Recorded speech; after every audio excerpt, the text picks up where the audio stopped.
Picture this: November 1990. A modest Christmas comedy hits theaters with an $18 million budget. Nobody involved. Not the studio, not the actors, not even the director, believed it would become a cultural phenomenon. But Home Alone went on to gross nearly $477 million worldwide and became, for an entire generation, the single most rewatched Christmas movie on the planet. An 8-year-old boy accidentally left behind by his own family, forced to defend his house against two bumbling burglars with nothing but household objects and a paint can on a string, turned into a symbol of an era. And the kid who played him became, almost overnight, the most famous child actor alive. But here's the question we rarely stop to ask while rewatching this movie for the 30th December in a row. What actually happened to everyone in it once the cameras stopped rolling?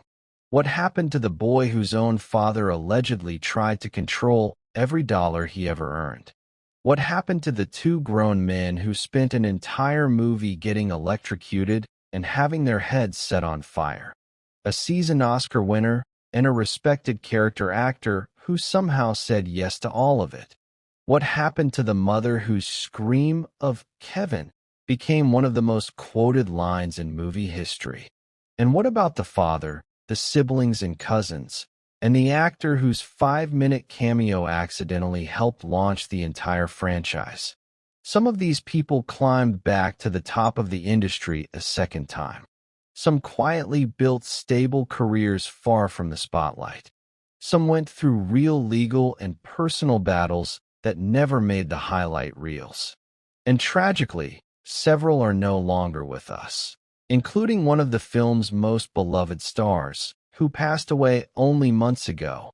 And we'll talk about that honestly and with the respect it deserves. Get comfortable. This is a story about fame that arrives too early, a childhood interrupted by cameras and contracts, families torn apart by money, unlikely second acts, and some genuinely surprising turns of fate. Let's get into it. Let's start with the name everyone associates with this film. Macaulay Culkin was born in New York City on August 26, 1980, the fourth of what would eventually be 7 children. His father, Kit Culkin, was a failed Broadway actor and former altar boy sacristan who never found real success on stage himself, and, according to multiple family members and later reporting, redirected that ambition entirely onto his children. His mother, Patricia Brentrup, worked as a telephone operator. The family lived in a cramped, rundown apartment on the Upper East Side of Manhattan, a stark contrast to the wealth that would soon follow.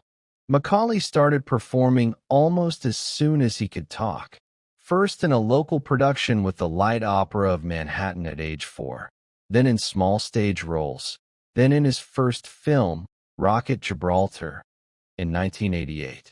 His real breakthrough came in 1989 when he was cast in John Hughes's comedy Uncle Buck, starring alongside John Candy.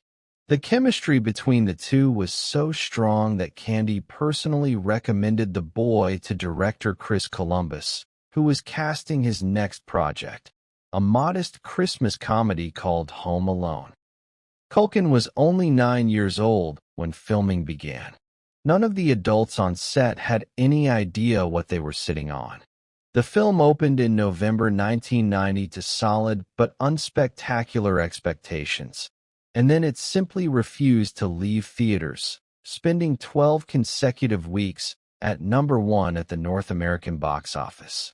By the time the dust settled, a 9-year-old boy had become the face of the highest-grossing live-action comedy in history at that point.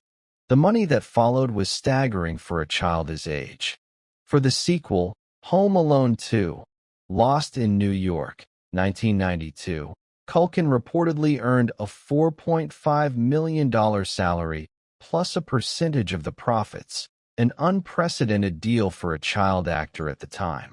He went on to star in My Girl alongside Anna Chlumsky and even hosted Saturday Night Live, all before he was old enough for a driver's permit. But behind the scenes, things were falling apart. Kit Culkin had become his son's manager and negotiated every single one of these deals personally, taking a commission on his children's earnings and, according to Macaulay and several siblings in later interviews, ruling the household with an iron fist. Macaulay has since described his father in blunt terms, calling him, in one interview decades later, simply the worst person he has ever known, and alleging a pattern of controlling, at times abusive behavior stretching back to his earliest childhood memories. In 1995, after 21 years together, Kit and Patricia separated, and what followed was one of the ugliest custody battles Hollywood had seen involving a child star.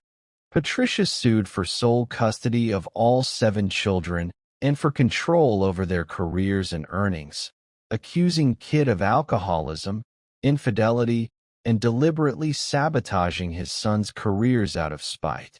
Kit ultimately withdrew his claims just before the case went to trial in 1997, and Patricia was awarded sole custody.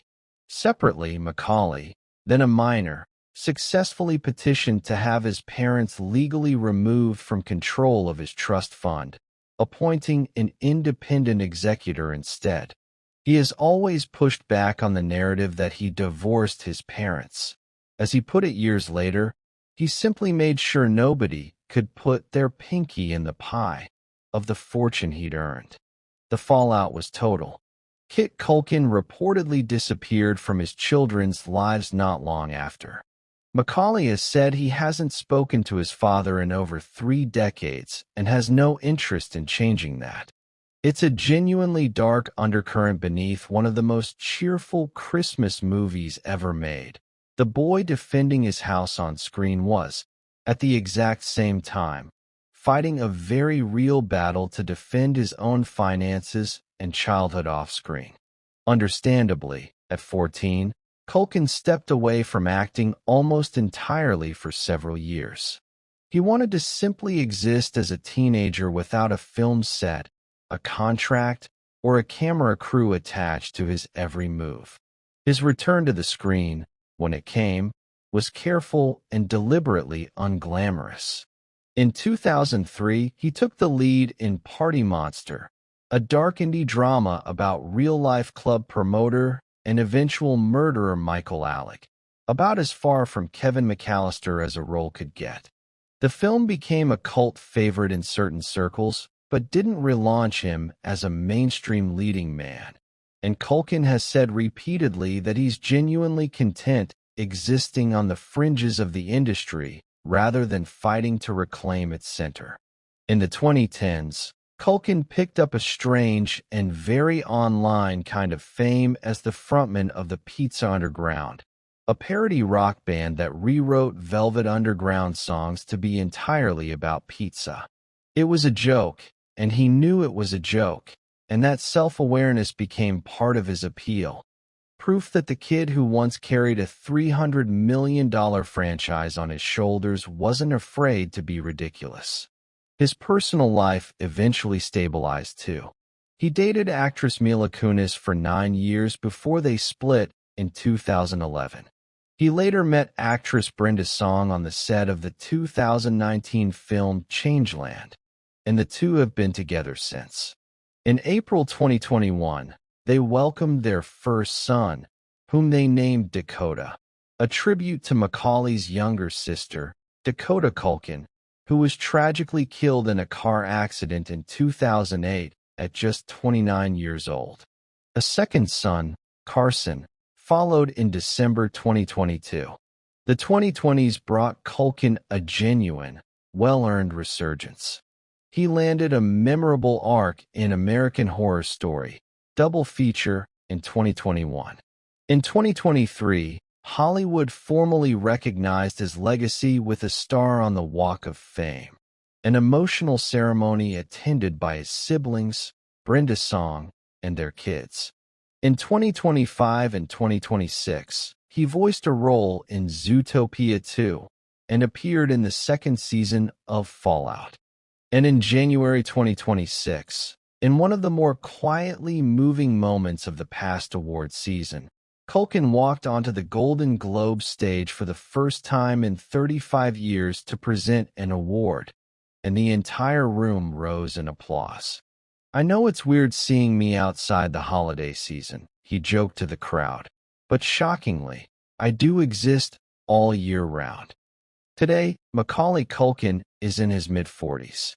On the Smart Less podcast, he described his current approach to work with a line that sums up the whole journey pretty well. "Technically, I'm retired right now. I retire, and then if I find something I like, I unretire, do that, and immediately retire again afterward." From a boy nearly consumed by an industry and a father who saw him as a paycheck, he built something rare, a life on his own terms. When Joe Pesci signed on to play the bumbling burglar Harry, he wasn't some comedic unknown looking for a break.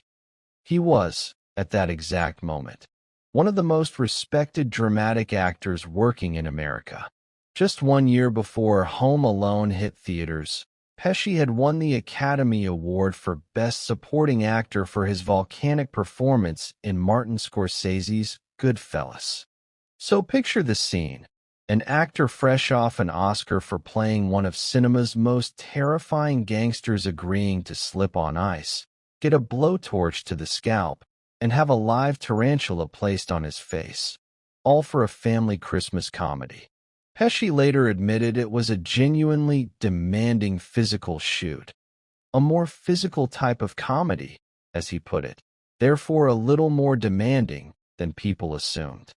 Both before and after Home Alone, Pesci remained a fixture of Scorsese's filmography, Raging Bull, Goodfellas, and later Casino. Outside of that world, he also delivered one of the most purely entertaining comedic performances of the 90s in My Cousin Vinny, and appeared across the Lethal Weapon franchise. In 1999, at the peak of his career, Pesci essentially walked away from acting to focus on music, releasing several studio albums. For 2 decades, it genuinely seemed like Hollywood had seen the last of him in any major role. That's what makes his 2019 comeback so remarkable. Scorsese brought him back for The Irishman, alongside Robert De Niro and Al Pacino, in one of the most acclaimed films of the decade. Pesci's restrained performance earned him a 3rd Academy Award nomination, proof that 3 decades after Goodfellas, he hadn't lost a step. He went on to appear in Pete Davidson's Peacock series, Bupkis, and the 2023 film Day of the Fight. Today, Joe Pesci is 82 years old and stands as one of the last living connections to a golden era of American filmmaking. The sheer range on display. A dramatic actor with an Oscar and multiple nominations to his name, who also happily got hit in the face with a paint can for a kid's movie, is a big part of why Home Alone works as well as it does. Harry is genuinely scary in a way most family movie villains aren't, and that's because Pesci never once played him as a joke. Daniel Stern was 33 during filming, and unlike his co-star, he didn't walk on his set with an Oscar, but he was far from a newcomer. Audiences already knew his voice intimately, even if not his face. He narrated the entire run of the beloved coming-of-age series, The Wonder Years. Physically, Stern's role as Marv might be the most punishing in the film. A blowtorch to the head, a BB gun shot, an iron to the face, and a swinging paint can to the jaw, take after take. Both he and Pesci have spoken about how exhausting the stunt work actually was. After the franchise, Stern kept working steadily in film and television, and also moved behind the camera, directing several episodes and features over the following decades. It's really in the last several years that Stern found a quiet renaissance, praised roles in Manhattan and Shrill, and above all, His part as Eli Hobson in Apple TV Plus' acclaimed drama For All Mankind, which introduced him to viewers who had no idea he was the actor who once got his head set on fire in a Chicago living room. Today, Daniel Stern is around 68 years old, and if there's one thing that sets his story apart from several of his castmates, it's consistency. He never disappeared, never stepped away, never needed a dramatic comeback narrative. He simply kept showing up to work for over 3 decades, quietly building a career that eventually got the recognition it always deserved. And now we get to a part of this story that's genuinely difficult to talk about, but impossible to leave out, because it happened only recently, and it changes how a lot of fans will watch this movie from now on. Catherine O'Hara, the Canadian actress who played Kevin's frantic, guilt-stricken mother Kate McCallister, the source of that unforgettable scream of "Kevin" across an airport terminal, arrived on set already a well-established comedic performer. She'd cut her teeth in the Toronto sketch scene before joining the cult classic show SCTV in 1976, staying through its entire 6-season run. By the time Home Alone came along, she'd already appeared in Tim Burton's Beetlejuice, where, fittingly, she met her future husband, production designer Bo Welch, on set. After the Home Alone franchise, O'Hara didn't slow down. She became a key member of Christopher Guest's beloved ensemble of mockumentary films, delivering standout performances in Best in Show and A Mighty Wind, films now considered classics of the genre in their own right. Her voice work became just as iconic as her live-action roles. She voiced Sally in Tim Burton's The Nightmare Before Christmas, later returned to animation in Chicken Little and Monster House, and voiced Mrs. Frankenstein in Burton's Frankenweenie in 2012. But O'Hara's true career renaissance, the kind most actors never get even once, arrived between 2015 and 2020, when she took on the role of Moira Rose in the series Schitt's Creek. Playing a delusional, extravagantly wigged former soap star adjusting to a life of small-town poverty, O'Hara turned Moira into one of the most beloved comedic characters of the decade, earning her a Primetime Emmy Award in 2020 and a Golden Globe the following year. For an entire new generation of viewers who discovered the show on streaming, Moira Rose was their first introduction to Catherine O'Hara. Many of them had no idea she was the same actress screaming for her lost son in a movie their own parents grew up on. In 2024, she returned to Tim Burton's world one more time, reprising her role as Delia Dietz in the long-awaited sequel Beetlejuice. And remarkably, right up until the very end, she kept working at the top of her game. One of her final roles was a critically praised recurring part in Seth Rogen's Apple TV Plus series The Studio, which earned her a Golden Globe nomination, and she had also recently filmed a role in HBO's The Last of Us. On January 30th, 2026, Catherine O'Hara died at her home in the Brentwood area of Los Angeles at the age of 71. Emergency services were called to her home early that morning after she experienced difficulty breathing, and she was rushed to a hospital in serious condition, where she passed away later that day. Her representatives initially described her death as following a brief illness. Weeks later, the Los Angeles County Medical Examiner's Office released her death certificate, revealing that the immediate cause of death was a pulmonary embolism, with rectal cancer listed as the underlying condition, a diagnosis she had reportedly been managing privately since early 2025, never disclosing it publicly. Her funeral was held on February 14, 2026, and tributes poured in from across the industry.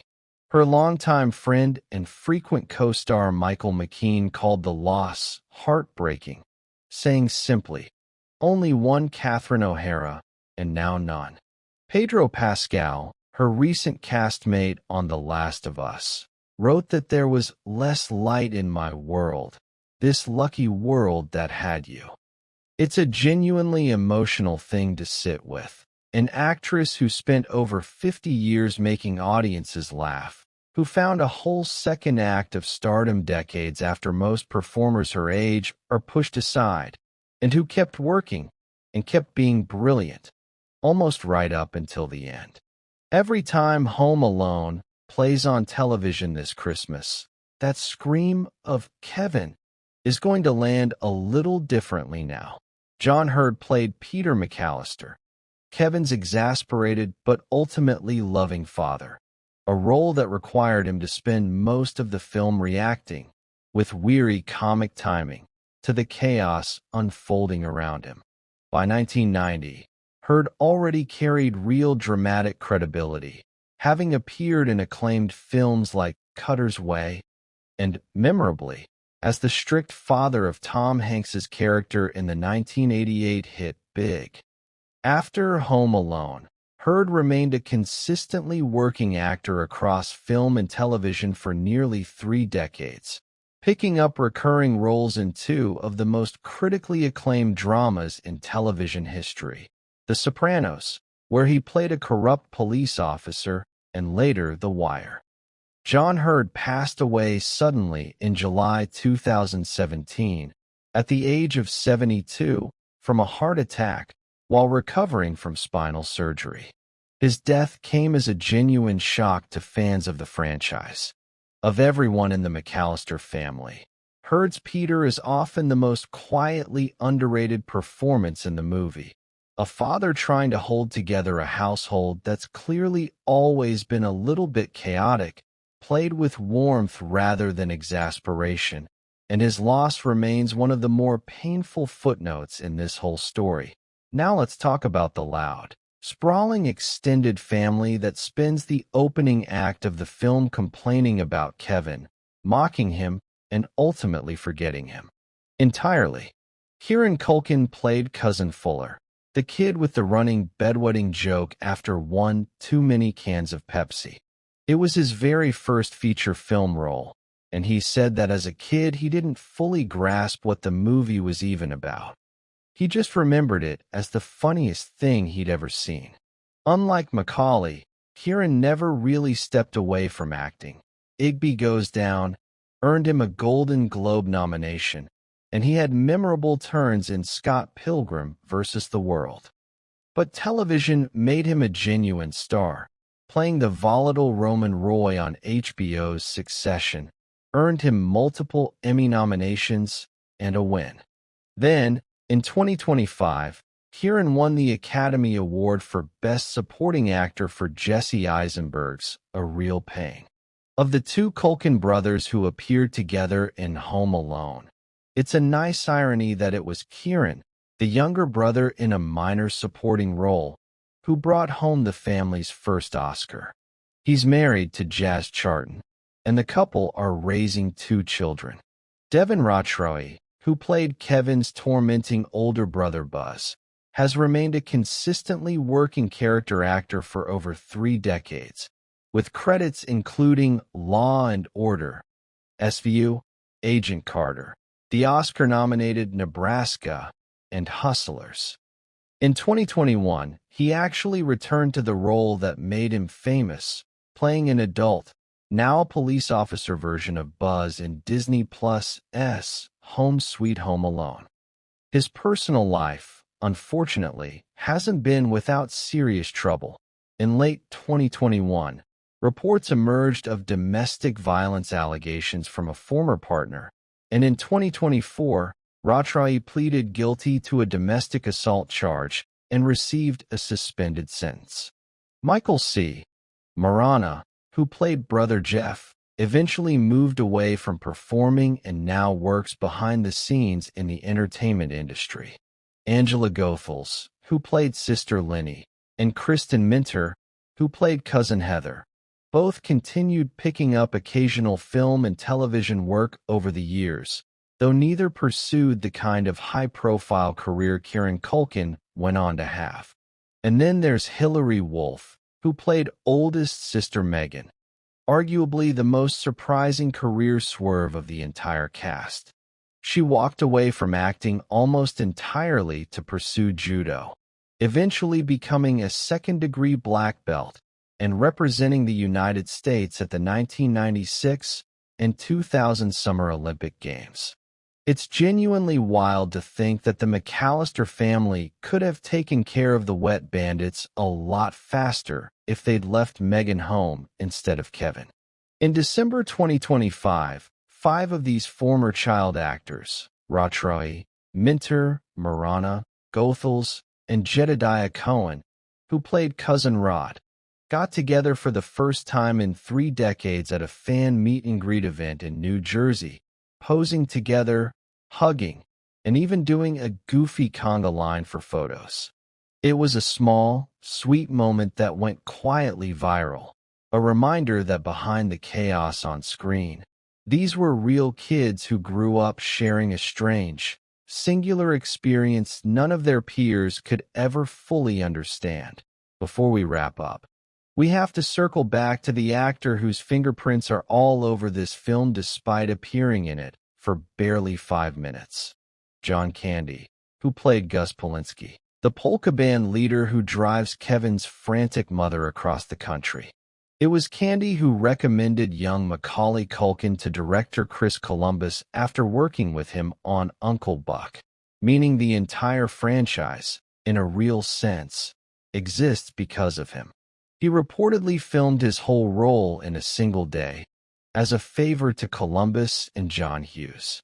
Tragically, John Candy passed away in 1994 at just 43 from a heart attack, for years before he could see how enormous the film he'd quietly helped launch would become.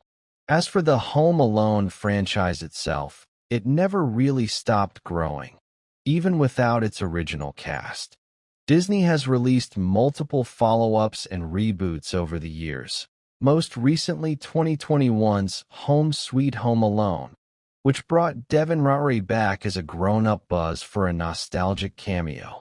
But none of the sequels, reboots, or spin-offs have come anywhere close to replicating the specific cultural lightning in a bottle of the original 1990 film. Proof that sometimes a movie's success really does come down to an irreplaceable, unrepeatable combination of people who happen to be in the right place at the right time. So that's the real story behind one Christmas comedy about a boy left behind by his own family. A story that, once you follow it past the credits, scatters across the entire spectrum of what a life in Hollywood can actually look like. Worldwide fame and a legal battle against your own father. A fresh Oscar 3 decades after the fact. Quiet, steady character work that finally gets its due. An Olympic judo career. Tragic, far too early deaths. And, most recently, a loss that's still raw for millions of fans around the world. 35 years later, Home Alone isn't just background noise for December. It's become a strange, moving time capsule of childhood, fame, family, and everything that happens once a camera decides to follow you for the rest of your life. If you enjoyed this deep dive, hit like, subscribe for more What Happened to the Cast stories, and let us know in the comments whose story you'd like us to cover next. See you in the next one.